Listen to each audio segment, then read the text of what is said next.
Magandang hapon! Kumusta po? Narito po ulit ang update natin para sa lagay ng ating panahon. Ngayong hapon po ng March 31, 2024 na kung saan sa ngayon ay patuloy pa rin po na easterlies ang hangin na umiihip po dito sa ating bansa.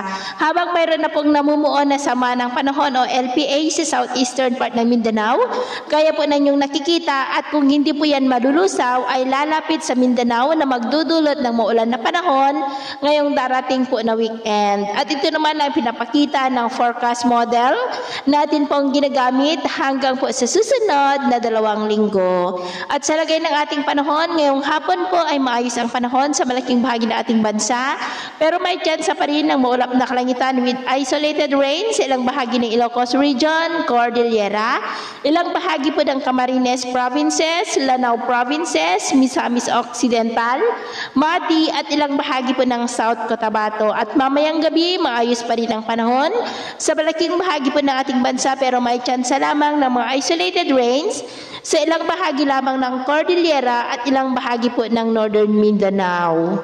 Atin naman pong mga baybayin, wala naman po tayong nakataas na namang gale warning signals.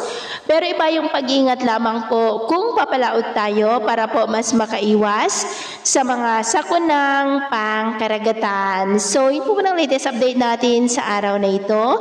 At ako po muli si James na nagsasabing sa kahit na pagsubok po na darating sa ating buhay, huwag po tayong mawawalan ng pag-asa. Thank you and God bless.